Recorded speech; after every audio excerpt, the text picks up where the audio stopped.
Ang ating ebanghelyo ngayong Sabado, ika-22 araw ng Nobyembre, ay nagmula kay San Lucas. Ilang Saduseyo naman ang lumapit kay Jesus. Ang mga ito ay nagtuturong walang muling pagkabuhay ng mga patay. Sabi nila, "Guro, isinulat ni Moises para sa atin ang batas na ito. Kung mamamatay ang isang lalaki at may iwang walang anak ang kanyang asawa, ang kapatid ng lalaki dapat pakasal sa byuda upang magkaanak sila para sa namatay. Mayroong 7 magkakapatid na lalaki. Nag-asawa ang panganay at namatay na walang anak. Nagpakasal sa byuda ang pangalawa, subalit ito'y namatay ding walang anak. Ganoon din ang nangyari sa pangatlo hanggang sa pampito. At silang lahat ay namatay na walang anak. Sa kahuli-hulihan, namatay naman ang babae. Ngayon, sa muling pagkabuhay, sino sa 7 ang kikilalaning asawa ng babae? Yamang silang lahat ay napangasawa niya." Sumagot si Jesus, "Sa buhay na ito, ang mga lalaki at mga babae ay nag-aasawa. Ngunit ang mga lalaki at babaeng karapat-dapat na mapasama sa muling pagkabuhay ay hindi na mag-aasawa. Hindi na rin sila mamamatay sapagkat matutulad sila sa mga anghel. Sila'y mga anak ng Diyos dahil sila'y napabilang sa mga muling binuhay. Maging si Moises ay nagpapatunay na muling binubuhay ang mga patay sapagkat sa salaysay tungkol sa nagliliyab na mababang puno, ang Panginoon ay tinawag niyang Diyos ni Abraham, Diyos ni Isaac, at Diyos ni Jacob. Ang Diyos ay hindi Diyos ng mga patay, kundi ng mga buhay. Sa Kanya'y nabubuhay ang lahat." Sinabi ng ilan sa mga tagapagturo ng kautusan, "Guro, maganda ang sagot ninyo." At mula noon ay wala nang naglakas loob na magtanong sa Kanya.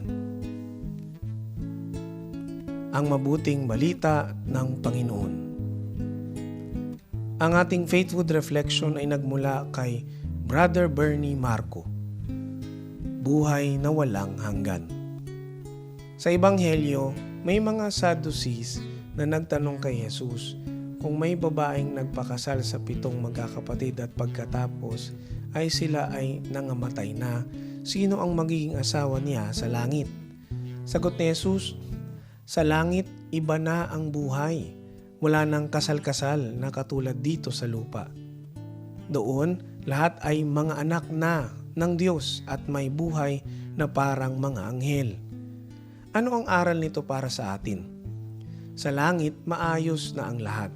Wala nang magkakasakit, malulungkot o magkakaproblema pa.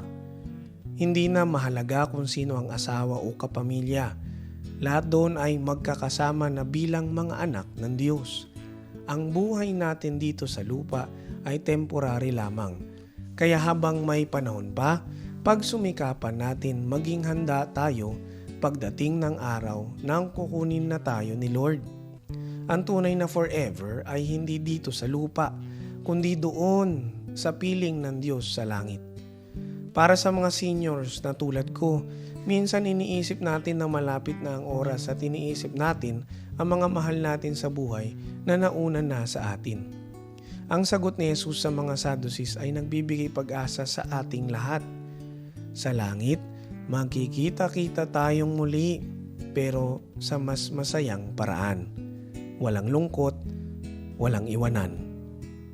Sinasabi ni Jesus na habang buhay pa tayo, mahalin natin ang Diyos, magdasal at tumulong sa kapwa. Ang buhay natin dito sa lupa ay dapat ginagawa nating paghahanda para makapasok tayo sa langit. Manalangin tayo.